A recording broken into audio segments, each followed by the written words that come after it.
Everybody hear me? Yes, alhamdulillah. Alhamdulillah. Okay, good. Yeah, so inshallah we'll get started. We'll kind of continue from last week. We were talking about the responsibility of Rasulullah Sallallahu Alaihi Wasallam. One, as we said, and we'll repeat this, is to rehearse the signs, and then to purify or sanctify the heart, and then to teach the book and the wisdom, in that order. And of course, the purpose of showing the signs is to bring people into Islam. When they see the signs, that draws them in. And in the process, last week we'd mentioned, about, I mentioned a narration about Bilal radiallahu anhu. I want to expound on that a little bit and then kind of get back to the other part of the subject. We'd mentioned that when Makkah was conquered, and Rasulullah Sallallahu Alaihi Wasallam, he ordered Bilal radiallahu anhu to climb on top of the Kaaba and to give the adhan. And after he did, there was one from Quraysh who had not accepted Islam then. And with his friends, he makes this comment of, could Muhammad Sallallahu Alaihi Wasallam not find anyone other than this black crow to do this? Because they felt insulted. And if you look at that society, they were extremely racist. And unfortunately these days, you look around and most people, are racist, which is sad. But, it's interesting is that, there's a professor of sociology in Houston, and he says that Muhammad Sallallahu Alaihi Wasallam, he's not Muslim, but he says that Prophet Muhammad Sallallahu Alaihi Wasallam is the first anti-racist. And he goes on to explain, that there is a difference between anti-racism and non-racism. He says many people have been non-racist, but Rasulullah Sallallahu Alaihi Wasallam is the first to implement a system that uprooted racism.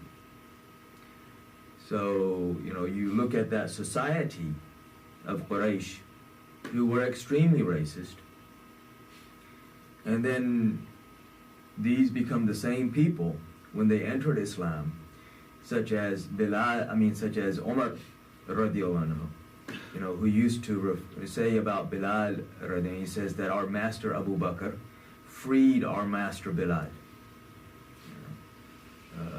And that professor, he kind of gives the example that where Abu Dhar radiallahu anhu at one point had said to Bilal radiallahu anhu that you're the son of a black woman. And when Rasulullah Sallallahu Alaihi Wasallam hears about it, he rebukes Abu Dhar, and it says to him that you still have ignorance within you. Because before Islam, of course, everything was, that is the time of Jahiliyyah. But unfortunately, these days, our concept of education is, somebody who's gone to school and has a degree behind their name, or has some letters behind their name, which is not what true knowledge is. True knowledge is the love of Allah and His Messenger, Sallallahu Alaihi Wasallam. And then that love itself becomes the teacher and the guide. So if you look even within Arab society, you had very intelligent people from a worldly standpoint. People who made a lot of money. These days they think, you got a lot of money, so you're somebody. So you had people who at that time were billionaires. And they actually had real money, not this artificial money that we have these days that has nothing backing it. They had actual money, gold and silver. Yet they were still ignorant because they did not know Allah and they did not know Rasulullah Sallallahu Alaihi Wasallam. And once you know Allah's Messenger Sallallahu Alaihi Wasallam, that opens so many doors, because it opens the door to the heart. That is the purification. So and he took the society to such an extent, changed the society to such an extent that during the time of Umar, when Khalid bin Walid was arrested, which I'll kind of give the background to that so that people aren't confused. Khalid, of course, is the chief general of the Muslim armies. He gave this exorbitant gift to a certain person. So some people said, well, how did he get the money for this?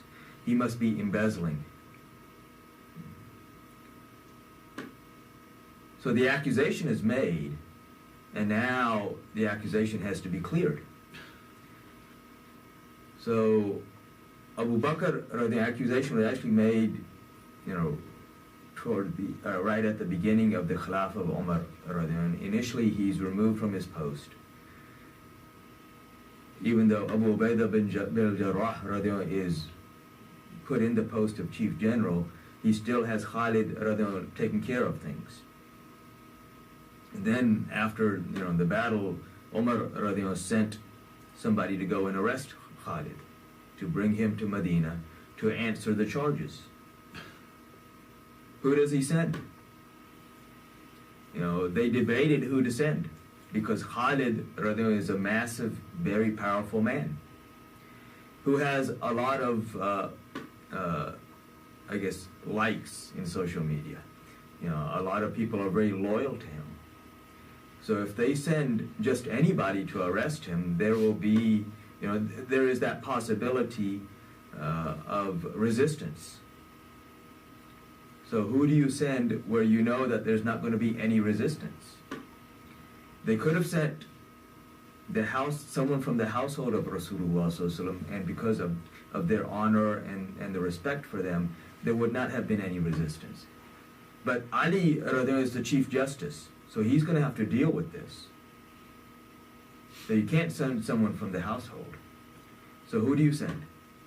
And the only person that everybody agreed on, and they knew that there would not be any resistance to, was Bilal, radiallahu anhu.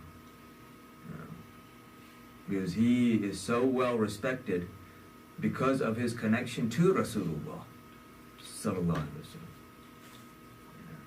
wasallam. And so when Bilal goes to arrest him, he basically takes the turban of Khalid off and ties the hands of Khalid with his own turban.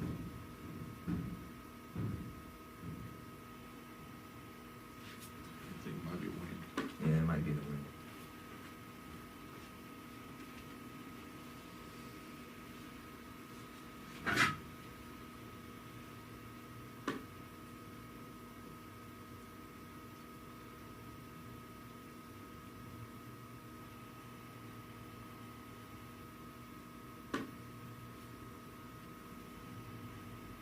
Brother just went to check on what the noise was outside.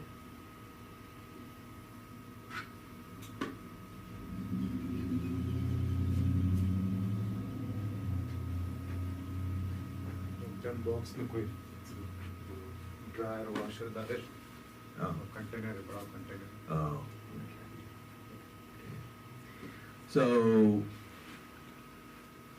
So this, so you have a man who at one time was a slave, and not, and he was not a, from a slave standpoint, you had slaves that were very talented in certain things. Bilal was not talented in that sense, that he had a skill set that, that made whoever owned him, which was Umayyah bin Khalaf, appreciate him. He was simply a laborer. And when Abu Bakr went to purchase him, and as we know, they tortured him so much that when he goes to purchase him, and Umayyah bin Khalaf, when he sees who's come to purchase him, he asked for an exorbitant price. And Abu Bakr paid it and freed him. And this is what Umar is referring to when he says that our master Abu Bakr freed our master Bilal. And this is literally how they looked at Bilal as their master. Again, for no other reason than his connection to Rasulullah sallallahu alaihi wasallam. And so, when this professor, again, who's not even Muslim, when he says Rasulullah sallallahu alaihi wasallam was the first anti-racist, it's an accurate statement. If you look historically, because also, if you look at it historically, even though the other prophets came, but the other prophets came for specific peoples. And if you look at many of the prophets, they came specifically for Bani Israel, which gave those people a sense of exclusiveness. Rasulullah sallallahu alaihi wasallam came for all of creation, all of humanity. And he also, that professor, it's a small clip on YouTube, it's like a 6-minute clip. So if somebody wants to see it, it's on YouTube, who was the first anti-racist. So he mentions, in there, that in the last khutbah, Rasulullah sallallahu alaihi wasallam talks about that, there is no superiority of a white man over a black man or a black man over a white man, except in piety. And so the character distinguishes the person, not the color of their skin, not anything else, but their character. And this we're going to get to a little later on, inshallah. So, so he mentioned, and actually it's interesting, interesting point here. We talk about the last sermon or the last khutbah of Rasulullah, which was given at Hujjatul Wida. The thing is, though, that it was not just one khutbah. He gave through various khutbahs which has the same theme in Arafah as well as in Mina, and various days in Mina. And what's interesting is, if you look at one of them, he mentions that there is no superiority of a white man over a red man, or a red man over a white man. We all know about the one where he says, white man over a black man, or black man over a white man. But he also, again, he mentions in one of them the white man over the red man, or the red man over the black man. How did he know about the red man? The red man was here, in the New World, that hadn't technically, according to people, hadn't been discovered at that time. So just one point to note. How did he know? You mean the redhead people? No. Red man, red skin. Like the Native Americans here? Yeah. Their skin was more reddish. So, yeah. So that's one thing I wanted to expound on from last week. As we're getting ready to tie this back into Imam Hassan alayhi salam. Dr. What is the Indian Native American religion is? What they believe? The question is, what was the religion of the Native Americans? You had various tribes amongst them who all had, not all of them, but for the most part had differing religions. But if you look at most of them had, believed in one God. That was kind of a central theme as far as the Native Americans here in North America.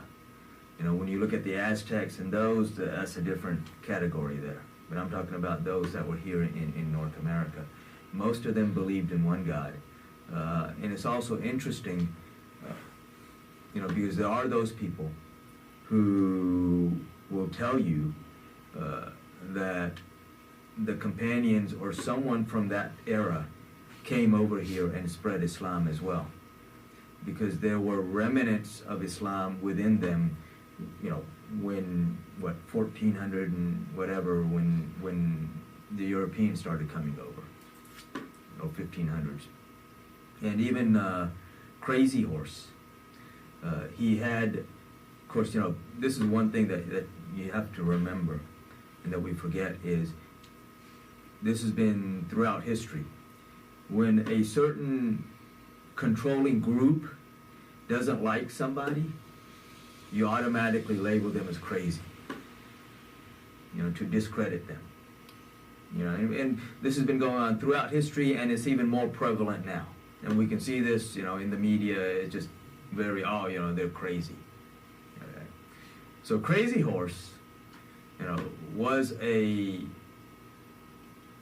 was the medicine man in his tribe, which also meant that he was the head of the religious rites and rituals of the tribe.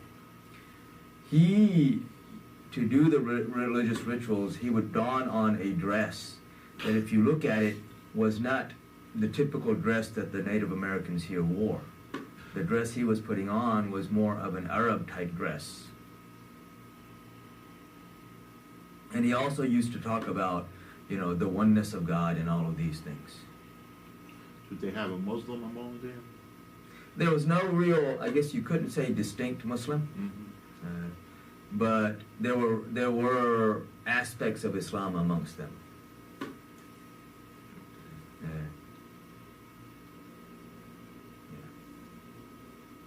So, because in that last khutbah, again, Rasulullah SAW also, is commanding the companions to spread this message. And so they went everywhere. And even the maps that Columbus used to find what they term the New World were Portuguese maps. And Portuguese maps from an era when Portugal and Spain, of course, were connected, and it was all ruled by the Muslims. So they were Muslim maps that he was using. Okay.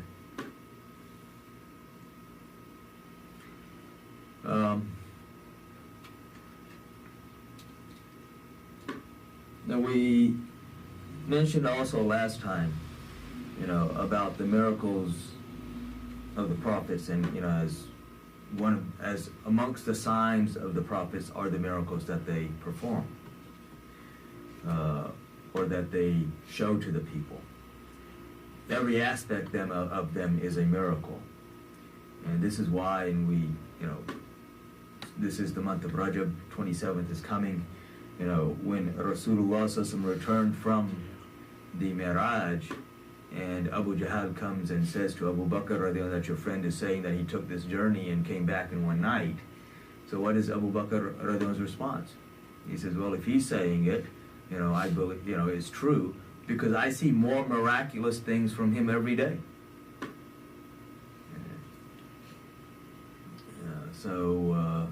But there are people today who will tell you that there is no proof of any miracles of the Prophet ﷺ, because they only believe in the Quran. So they'll tell you that, see, in the Quran you have mention of various prophets and their miracles, but there's no mention of any miracles of Rasulullah ﷺ. So the only miracle of Rasulullah ﷺ that they believe in is the Quran, which they don't even believe in the Quran, because if they did, they wouldn't be making that argument. But it's also not true, because the Quran also mentions, if you really look at the Quran, it mentions various other aspects and various other miracles of Rasulullah Sallallahu Alaihi Wasallam, other than the Quran itself.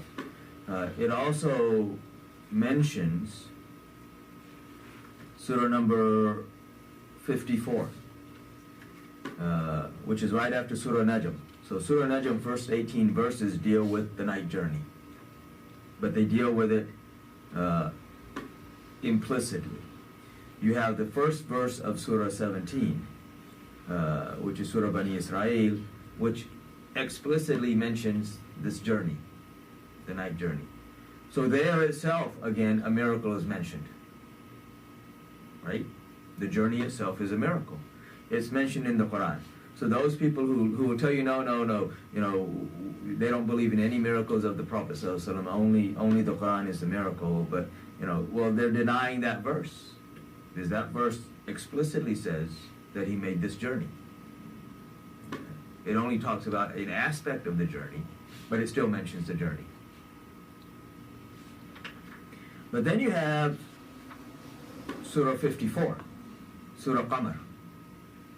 the moon. Okay. And the first verse of this surah is أعوذ بالله من الشيطان الرجيم بسم الله الرحمن الرحيم اقتربت الساعة وانشق القمر. Okay. The hour is close and the moon was cleft asunder. So it's past tense that so the verse was revealed after this happening. There is a so-called scholar, and he's actually introduced in various places by so-and-so, a Muslim scholar, and his name is Javed Ghamdi. So he's from Pakistan. He left there, came to Canada, and apparently I hear now he's in Texas. So his claim is that, see, this is not a miracle of the Prophet sallallahu alaihi wasallam.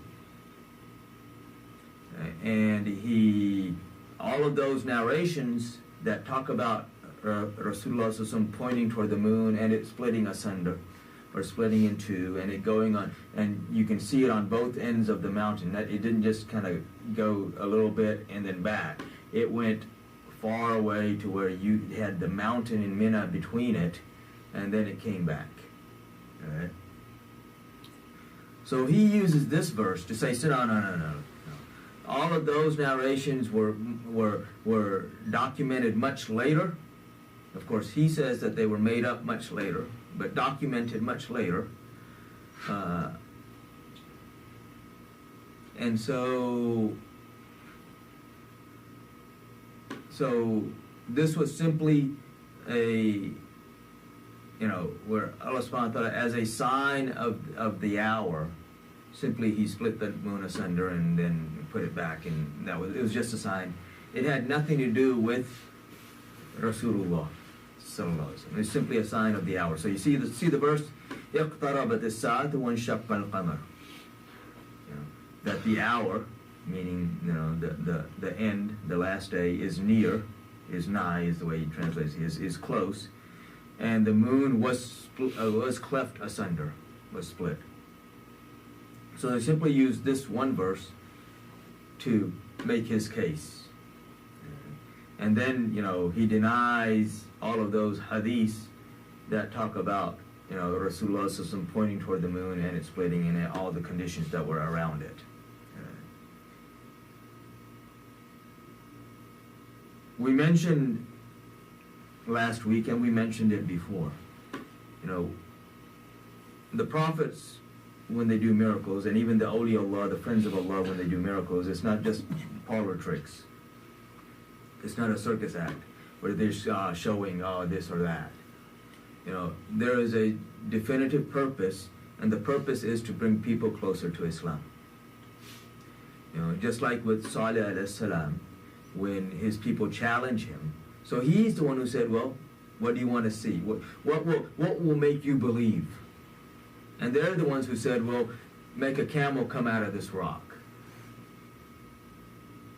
So then when he does it, those same people who said that we will believe if you do this, now say, oh, this is nothing but magic. This is magic. Same thing when Musa alayhi salam goes into the court of Fir'aun. And Fir'aun is abusing him. Right? So Musa alayhi salam shows him the signs, the staff, the hand, all these signs. What does he say? This is magic. Whenever they would do something, those who disbelieved would always say this is magic. Because they attributed that action to that person. They didn't deny Musa alayhi salam doing it. The people of Salih alayhi salam didn't deny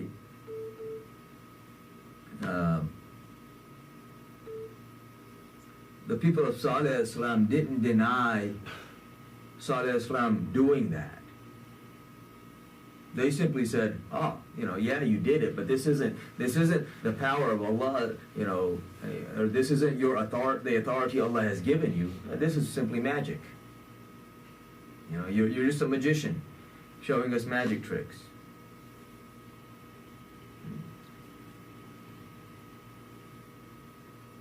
But those who understood like the actual magicians in the time of Musa alayhi salam, when they see what he does, they understood that this is not magic. This isn't circus tricks or parlor act. This is the real deal.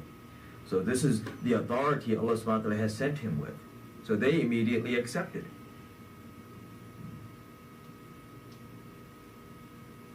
If you have a natural phenomenon, like if an earthquake happens, right? Or, a flood comes, or a tsunami, or anything. Just a natural phenomenon. Or you got a comet going by. No one says that this is magic. Right? No one says that. Unless there are conditions where somebody would say it's magic. The only condition they would say it's magic in is if they're attributing it to somebody. Whereas, you did this. You're a magician. This is when they would say it. Otherwise, it's just a natural phenomenon. Earthquakes happen. Comets. They call Mother Nature. Yeah, Mother Nature. Yeah, what they say, right? So no one denies that. So the interesting thing is that the person who's making this claim, because that this had nothing to do with Rasulullah sallallahu alaihi wasallam. This only was a natural phenomenon. And he's talking, and he mentions this first verse. See, it's only a sign that Allah subhanahu wa ta'ala showed, as, okay, time is close for the hour. Well, that person, the only way he can get by with saying this is that he knows that 90% of the people plus aren't going to read it. And even if they read it after hearing him, he also knows the power of psychology. So now their brains have been I can't say brainwashed, because washing is a good thing. So their brains have been dirtied. They've kind of been the power of suggestion there. So even when they read it, a lot of them aren't going to pick up on it, because they've already been tainted with what he said. Yeah. So the first verse is اقتربت الساعة وانشق القمر. The hour is near and the moon was cleft asunder. The second verse is وَإِنْ يَرَوْا آيَةً يُعْرِضُوا وَيَقُولُوا سِحْرٌ مُسْتَمِرٌ. Which means what? But if they see a sign, they turn away and say, this is but continuous magic. So this is what Quraysh did. When they saw this,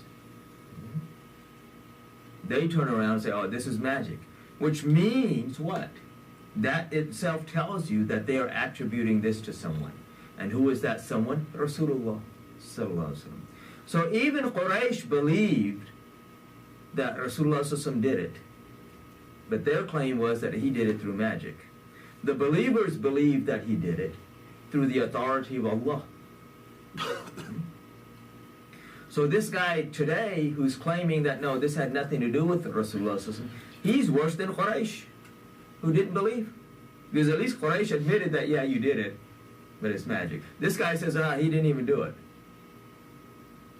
Which is also interesting, because if you read the next few verses, then Allah subhanahu wa ta'ala also gives the warning. He says they reject and follow their own lust, but every matter has its appointed time. There have already come to them such tidings as contain a deterrent, a wisdom far-reaching, but the preaching of warners profits them not. Therefore, O Prophet, turn away from them and wait for the day that the caller will call them to a terrible affair. They will come forth, their eyes humbled from their graves, like locusts scattered abroad, hastening with eyes transfixed toward the caller. Hard is this day, the unbelievers will say. So for those who rejected this sign, because what happened was, and again, we know the story in the Quran about Salih alayhi salam, where the people say, okay, give us a sign, and he says, fine, I give you a sign. Okay. This is the nature of the prophets. The people always challenge them, they always showed them something that should have convinced them if their hearts were true. But they chose not to accept. So why is it going to be any different with Rasulullah sallallahu alaihi wasallam? Other than those who accept him are firmer, and those who reject him are also more firm in their rejection. So the warning is for who? For those who rejected him, but also for those who say, nah, he didn't do it. They also fall into that category. So you have a lot of people who are, only Quran. Well, fine, okay. Even the Quran tells you this. But if somebody is insistent on not, accepting, you can't do anything for them. And again, to the background, Quraysh said, give us a sign. He said, fine. We give you a sign, meet at certain place. They met close to Mina in the middle of the night, and he gave them the sign. He points to the moon, and it splits asunder to the extent that you can see the mountain in between. And then it comes back. Now, there are people who try to detract from this. Well, if this was such a big thing, then why didn't everybody see it? Well, people did see it. Not just there. The people there definitely saw it. Most of them rejected. A few of them accepted. But if I look at it globally, half the world couldn't see it because half the world, it was daytime. The other half the world had to be looking up at the right moment. But there are documentations where they saw it, as far away as India. Right? So, we've talked about this before. Whenever the British invaded anywhere, they took everything. They piled it up, shipped it back to Britain, put it in their libraries to be sorted out later on. And not too long ago, they had a manuscript that came out that was from southern India. The king's name was Chakarwal. And he mentions this miracle that he looked up and he saw that the moon was split ado. And he realized at that time that this must be something, this is a major sign. So there are narrations where he left to go to Arabia because he had the news of Rasulullah had spread. But of course the news spread with the propaganda because Quraysh, were controlling the media. So the propaganda also came with the news. But, he realizes, well, this man who's claiming to be a prophet and this has happened in his time, there must be some legitimacy to his claim. So he set out. There are narrations where he accepts Islam, but then he never made it back. On the way back, he passed away. But again, it's documented. So you have other people in other parts of the world who saw this, who documented it. But, the issue comes up that people choose to hide it. Those who have their agendas choose to hide it. But again, for a Muslim, it's there in the Quran.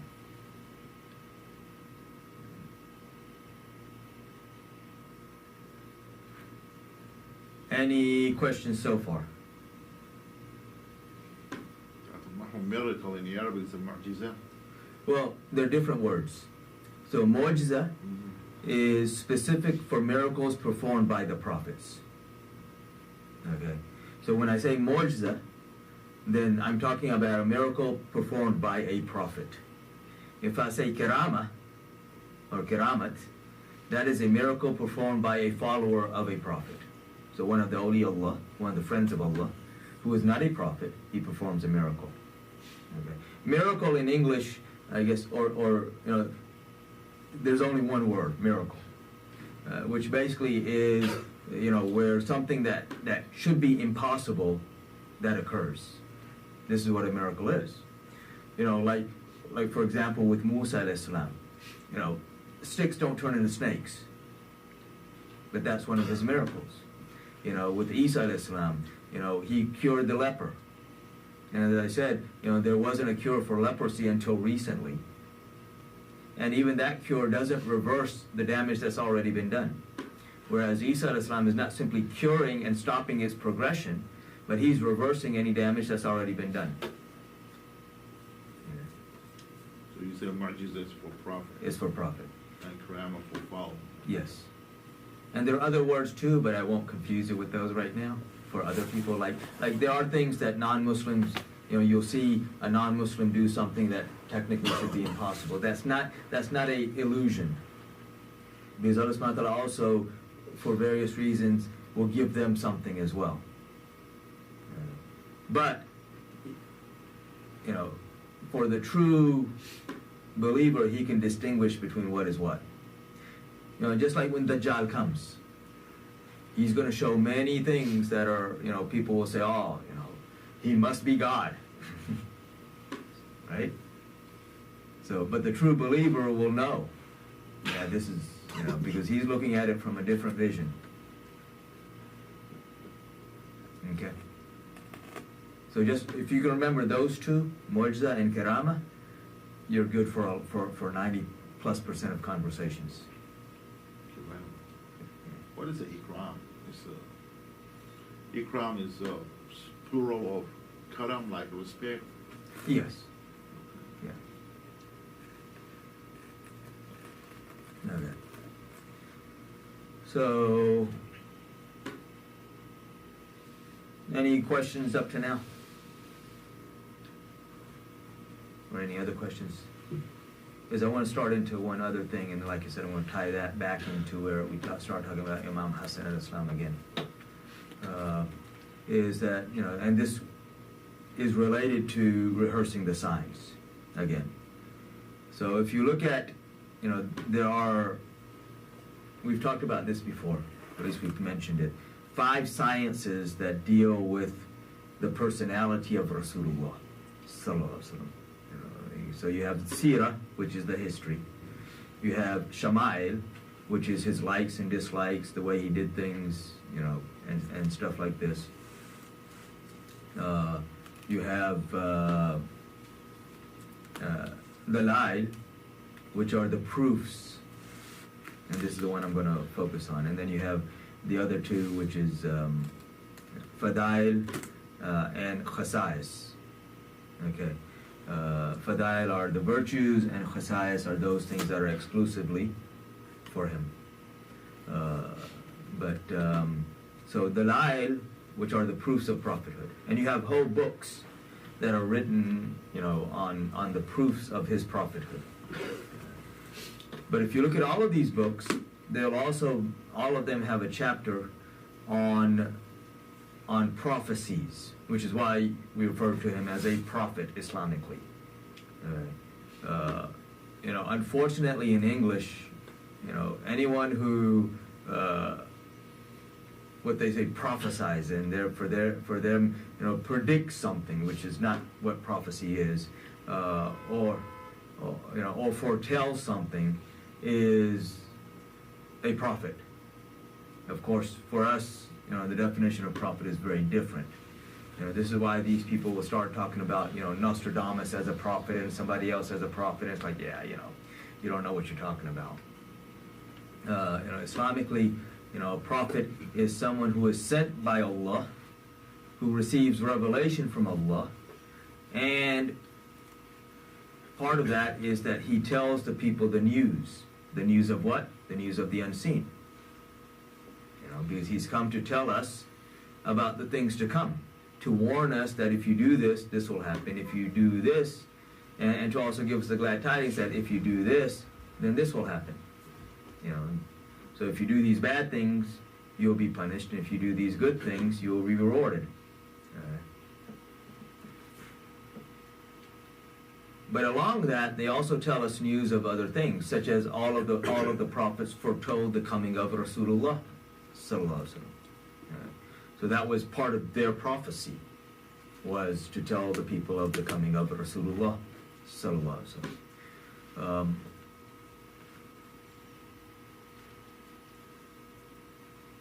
Rasulullah Sallallahu Alaihi Wasallam literally told everything. The problem came up that not everybody remembered everything. And I'm going to kind of go back and forth on various points or aspects of this. So, get it out of the way so I don't keep playing with it.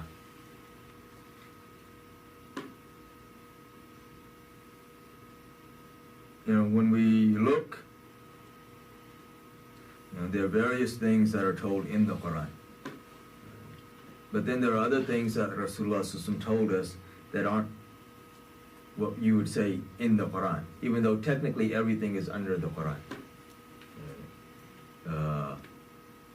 directly or indirectly. So he told us so many things, and literally everything from then until the Day of Judgment. But he also told us about the past. When we look at the Quran, Allah subhanahu wa ta'ala gives references to incidences in the past, and then you see various narrations where companions ask Rasulullah Sallallahu Alaihi Wasallam about a specific verse referring to the past, and he gave more details about that. So again, he told us about things that, in the past, because he is a witness to all of creation. And we've talked about that before, and we'll go over that again later, inshallah. But he also, again, told us things to come. And there is a hadith where, one day, and say hadith, where one day after Fajr, Rasulullah Sallallahu Alaihi Wasallam stands up on the minbar, and he starts telling the people things to come.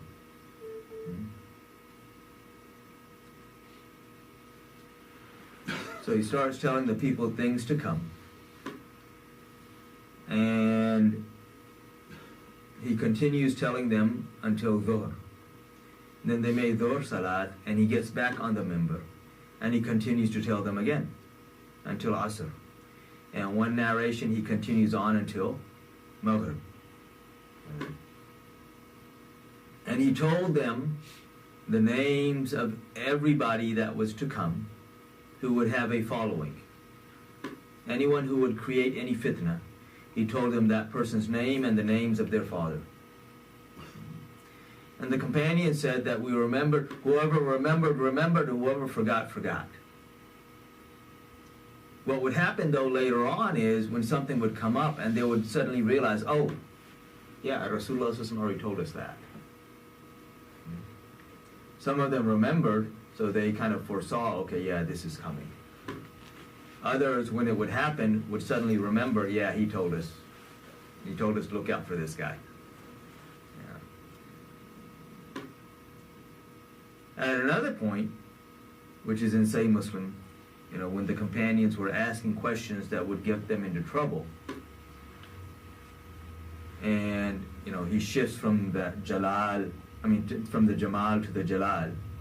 And he says, ask me anything from today until the last day, I will tell you. And he repeats this. And various questions were asked, and he answered. And then eventually, Umar kind of settles the situation down.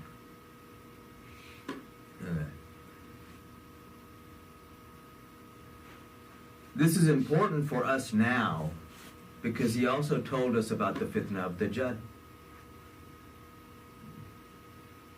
About these trials and tribulations that we're going through, and everything he told us, everything that we see happening, he already told us. And so these are mentioned in various narrations, various books, that he said this. And there's some of these things, people you would never even think of. He talked about, we've talked about this before. He talked about how, a man will leave his house, but he will keep in touch with the household from his hip. Where do most people put their phones? Right?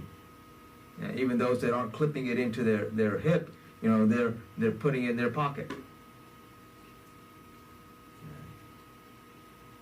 You know, and we have to remember, he's telling these things from a standpoint of people who have no concept of technology that we know today. So he has to put these things in words that they can at least have some comprehension.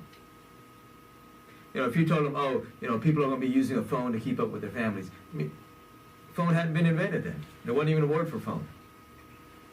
So if you told them phone, well, what understanding are they going to have from that? So he said, from their hips.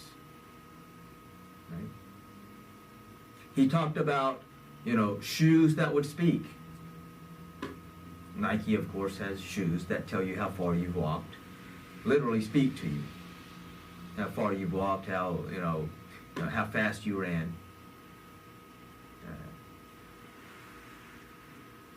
Because when we look at, not predictions, because prediction has percentage. You know, I look at, like today, you know, they predicted it was going to rain.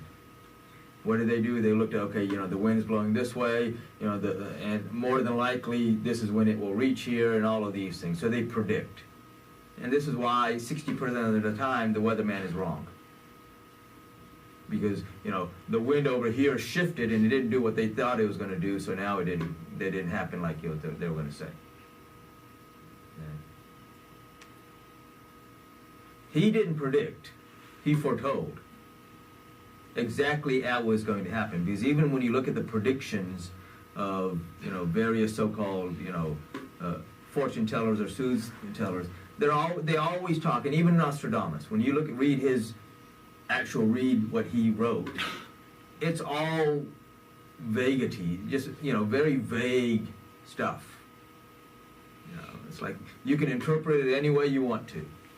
And especially after the fact, and you can say, oh, see, he said this because he says this, and this means that, and I can make up words or make up meanings for words he used. When Rasulullah foretold anything, it was very specific. But again, we have to understand that he's telling people things that are going to happen in the future, describing things that haven't even been invented. So he has to use terminology that those people at that time could understand.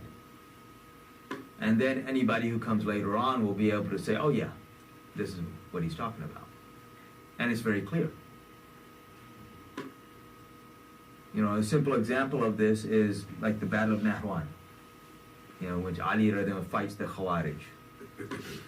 Rasulullah sallallahu alaihi wasallam described the leader of the Khawarij, who was going to be leading, one of their leaders, exactly how his arms were defective, how the skin on his arms was very kind of soft, how, you know, his skin was, describes him, and he also tells them that not even 10 of the people in the army of Ali radiallahu anhu will be martyred, and not even 10 of the other army will survive. What happens in the battle? Exactly as Rasulullah sallallahu alaihi wasallam not predicted, but foretold. And I keep saying that because there are people, especially YouTube guys, who, oh, see, Prophet sallallahu alaihi wasallam predicted this. I mean, come on. If you're going to be talking in English, at least know the words. And especially if you're a PhD from Yale.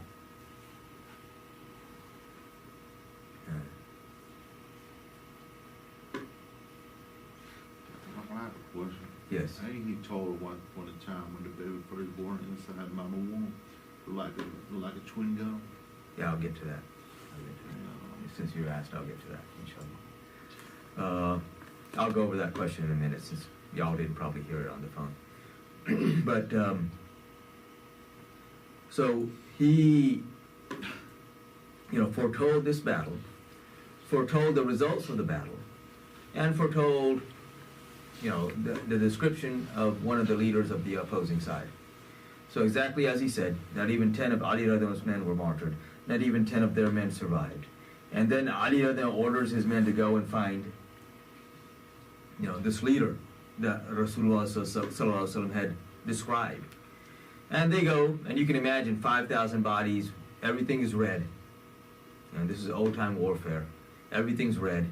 Got all this blood laying around. They're looking, they can't find him. So then he sets out himself finds the person under a pile of other bodies, pulls them out, lifts them up so everybody can see him, to make sure everybody understands that whatever comes from the lips of Rasulullah sallallahu alaihi wasallam can never be wrong.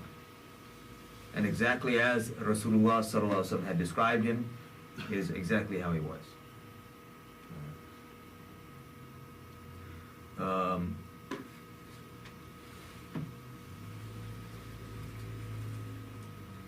The question that Sherwan asked is that did he also not describe, the development of the baby in the womb and about the chewing gum? And so it actually is part of the Quran. That description is part of the Quran. And it's Surah Mu'minun, Surah number 18, verse number 14. Actually 13 and 14. Actually, you can go from 12, 13, 14. But before we get to that, the first revelation. Okay.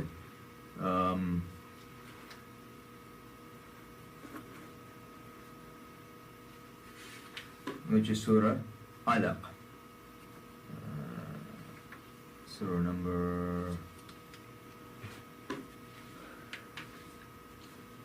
96. First 5 verses. اقرأ باسم ربك الذي بسم الله الرحمن الرحيم اقرأ باسم ربك الذي خلق. Proclaim, lead in the name of thy Lord and Cherisher who created. خلق الإنسان من علق. Created man out of a leaching like clot. Okay. اقرأ وربك الأكرم. Proclaim thy Lord is most bountiful. So that second verse, Allah subhanahu wa ta'ala again part of the or describes part of the creation of man in the womb. And he says, created man out of a leaching clot, alaq. Okay? خلق الإنسان من علق. From a, and again, this is a translation of a word. When we get to the roots, it changes the understanding also. So now these 3 verses of Surah Mu'minun. Okay. وَلَقَدْ خَلَقْنَا الْإِنسَانَ مِنْ سُلَالَةٍ مِنْ طِينٍ. Okay. Man did we create from a quiescent of clay, or clinging clay. Okay. ثم جعلناه نطفة في قرار مكين. Then we placed him as a sperm in the place of rest, firmly affixed. And then ثم خلقنا النطفة علقة فخلق العلقة مضغة فخلق المضغة عظاما فكسونا العظام لحما ثم أنشأناه خلقا آخر فَتَبَارَكَ اللَّهُ أَحْسَنُ الْخَالِقِينَ. Then we made the sperm into a clot of congealed blood. This is how they're translating it. We'll go over that. Then of a clot we made a lump. Then we made out of that lump bones and clothed the bones with flesh. Then we developed out of it another creature. So blessed be Allah, the best of creators. Or the best to create, not the best of creator. He's the only creator. The best to create. And here, even the best to create, it's not really an accurate statement. He is the creator.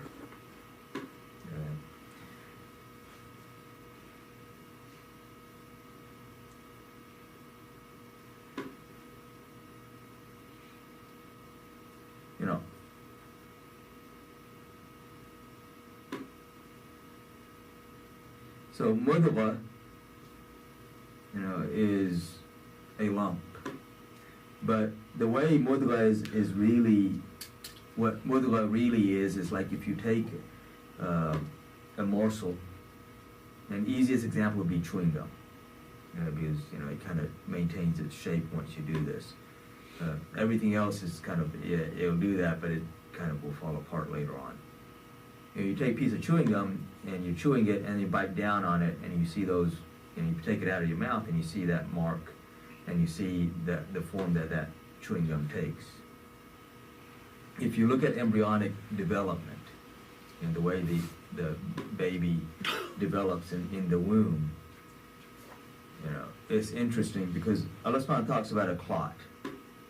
But the clot also is really clinging flesh, but they translate it as clot. Because Ibn Abbas described or explained this as clot. Okay. Because again, you're trying to describe this to people who have no concept of because they didn't have microscopes to go in and look. Some people will take this verse, and I'm going to jump around here a little bit, and then we'll end with this, inshallah, today. Hippocrates, ancient Greek doctor, he also describes the development of the baby in the womb. But when you look at his description, it's all macroscopic. It's what you can see. Okay, so he sees this, and sees this. When you look at the description that's given in the Quran, it's microscopic. So he describes this, because if you look at when conception takes place and the zygote, which is the union between the sperm and the egg, goes into the womb, it embeds itself into the womb. And where it does it, there is a small clot that forms there. But Allah subhanahu wa ta'ala in the wording doesn't describe the clot itself, He describes the embedment. And then He talks about that piece of flesh that looks like chewing gum that you bit down on. Again, this is early in development, and the whole description that's given. This is why there have been, and even recently meaning last 30, 40 years, experts in the field of embryology who were not Muslim, who, when they were shown these verses, became Muslim. Yeah, this is how I heard about it. Yes. The person who became a Muslim. Yeah. He's converted to Islam because of these verses. That's Yes. how I heard about it. Yes, exactly. So because they're experts in their field, and they realize that there is no way anyone at that time could have known about the microscopic development unless they are being given revelation. And in fact, there was one in Egypt who was a Christian who wrote a book that was used in the curriculum there when they were teaching embryology. And after he became Muslim, because he lived in Egypt, but he never, it's like you see this, unfortunately, a lot of people who grow up in Muslim countries, but when you actually start talking to them about Islam, they don't really know much. And they might have friends who are Muslim, but the friends don't know much either, which is sad, but that's the condition. So he grew up in Egypt, and also another aspect of that also is that people tend to hang out with people of their own kind. They don't intermix a lot, which is sad also. Yeah. So he grew up there. He became a professor there. So he went through all this education, but he wasn't aware of this until one of his friends pointed out, Allah subhanahu wa ta'ala told us this in the Quran 1400 years ago. And so then he starts reading this and starts looking into things, and then he realizes, this has to be it. So he goes back and he writes an extra chapter in his book at the end, and he says that either you claim that Muhammad sallallahu alaihi wasallam had some technology at that time, microscope and everything else, and he used this to find out about embryology and put it in his book. And then he destroyed all of this equipment so no one else could find out about it. Or you accept that he is receiving revelation from Allah and he is a prophet.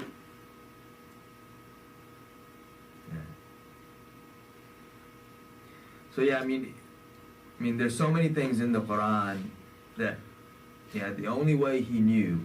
See, there are things in other books too, and this is one thing I want to point out. So even if you read the Bible, there are things in the Bible that, you know, if from a normal human standpoint shouldn't be there. Or if you read the Torah, the same thing. We don't deny the Torah or the Gospels. But what we say, and what is true, is that they have been altered and changed. So there are still aspects of them that are true. We don't need to go reading them because we have the complete book anyway. You know, what I mean by reading them is we don't need to go reading them to try to find guidance. We already have guidance. This is also why we are ordered to respect those books and honor those books, because there is some truth in those books. It's just that the people later on changed it. And you're going to change what's not convenient for you. So that's where they change all these practices, and especially the part where they change, you know, the coming of Rasulullah sallallahu alaihi wasallam, because they knew if they didn't change that, then they would have to accept him, and they didn't want to accept him. Because then, I mean, they technically didn't even accept their own prophets, because you look at how they treat their own prophets. But they used the book to manipulate people.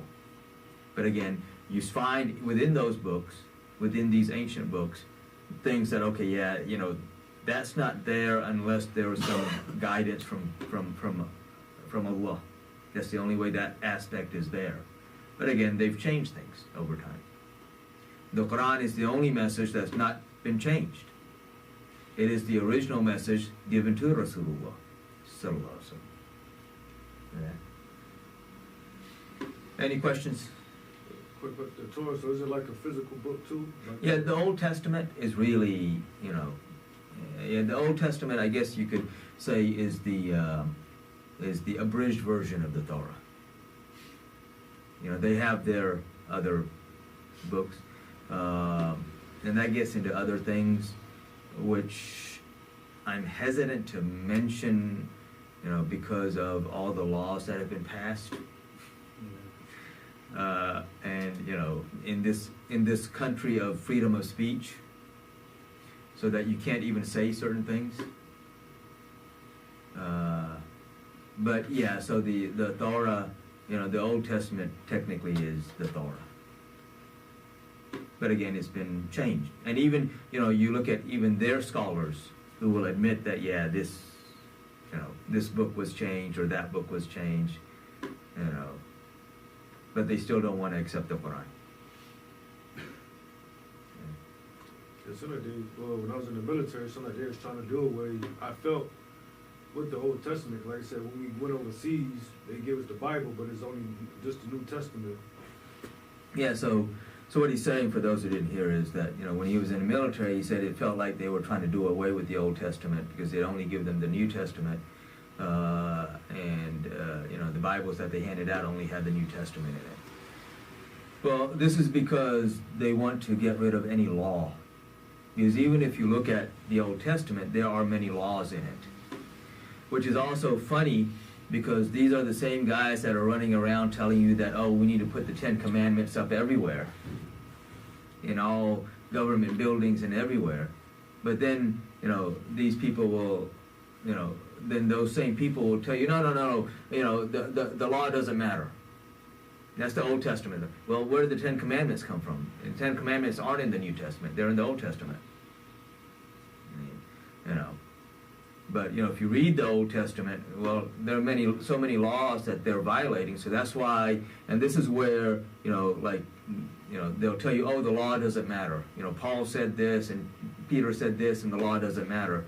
Which also is interesting, because if you read in the red letters in any Bible, in the Sermon on the Mount, Jesus says what? He says, I have not come to change to change the law, but I have come to uphold the law. What law is he talking about?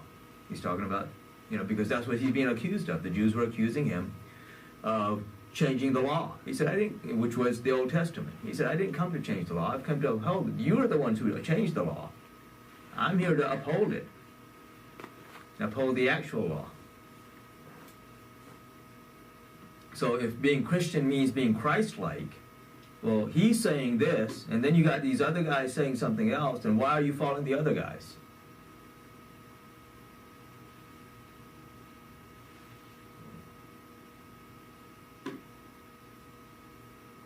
Anything else? I'm trying to find that weekly video, Dr. Mark. Yeah. If I can find it, I want you to listen to it. I'll listen to it. I mean, if I can find it. Yeah. I got one last one about the Bible again. They talk about the sacrifice they brought to the altar. Was that like saying that should be halal? Like for us, is it something to that? It's like they had to bring animals to the altar before it was accepted as a sacrifice before. Yeah. So he's asking about the sacrifices at the altar. Mm-hmm. So when they would,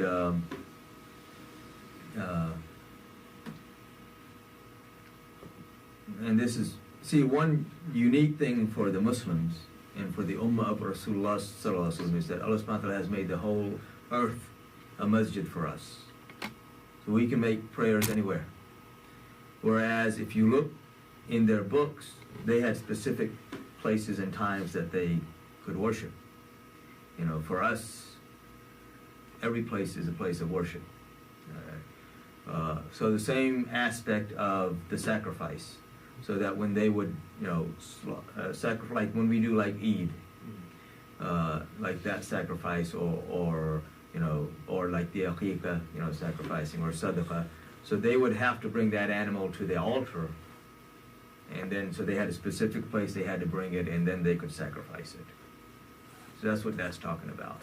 Of course, you also have like pagan altars and stuff as well, you know, and then you have people kind of, you know, in that pagan mindset where they, you know, like sacrifice the animal and give it to a god, you know, and it just rots there. So of course, you know, like when we do sacrifice, you know, we distribute it amongst those who are in need, so that every aspect of it gets used. When they did it, it was, and this is some of the laws before as well, they would simply sacrifice it and that would be it. The animal was not to be used. I'll find that video, Doctor. You found it? Yes, sir.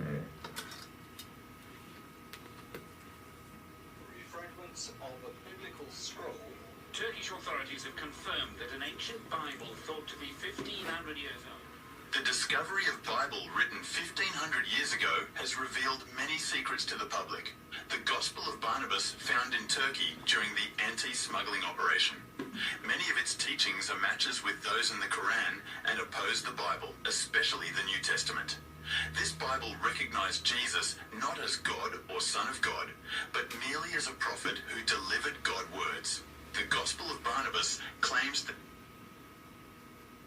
instead of Jesus, Judas was crucified and Jesus was ascended to heaven while he was still alive. Chapter 39 of this Bible predict the upcoming prophet and mentions his name as Muhammad, who will come after him with new teachings. The Catholic Church has tried to hide this Bible from the public. Now, this is quite a discovery. Fragment. Yeah, so he's mentioned this like it's a new thing. The Gospel of Barnabas has been out for quite a while, and it talks specifically, and this gets back to where we talked about how the Bible was put together, you know, when Constantine had the Council of Nicaea. So we have like 200 different books that were all brought in. Amongst them was the Gospel of Barnabas. And, you know, but the Gospel of Barnabas did not conform to what they wanted.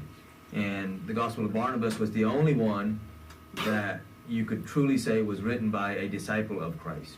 The others claim to be disciples, but, you know, if you start looking at them, you realize they were written much later. You know, of course, if you tell most Christians this, they always brush it off, and now it, you know, has no bearing. Which is also interesting because, you know, they want to keep quoting the Dead Sea Scrolls. So the Dead Sea Scrolls were also found, ancient writings. But the interesting thing is they were found in Jordan. They were handed over to a university in Israel who has never released it. They just release portions of it when they want to. What are they hiding? You know, we know what they're hiding. You know, they're hiding, you know, the coming of, you know, that all these prophets had already foretold the coming of Rasulullah sallallahu alaihi wasallam. When he also listened to John, first chapter, when Jesus said, peace be upon him, said that somebody's going to come Yes. after me that has more knowledge than I can give you at this time. Yes.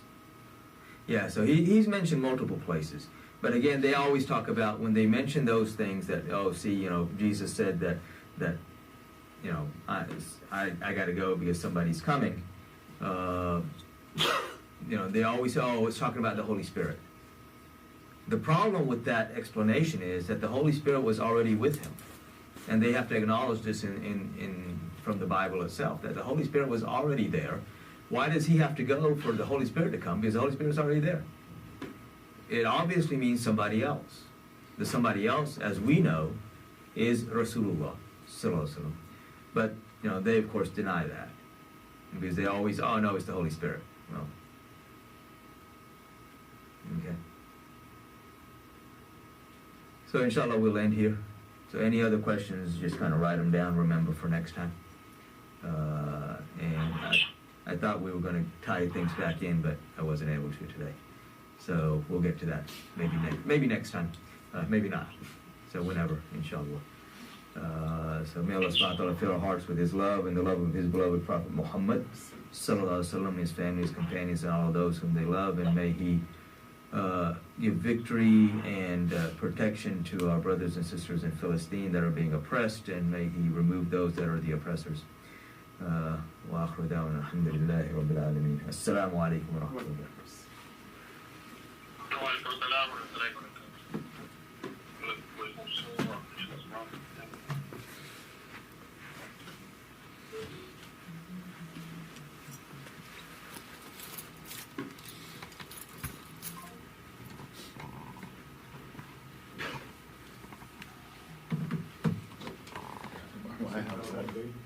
Yes. Yeah, he sent me a picture. I didn't know that until he sent me the picture. Kyle. Yeah, that's why he's not here. And I forgot to mention that right after Friday. I mentioned it after the salam, but most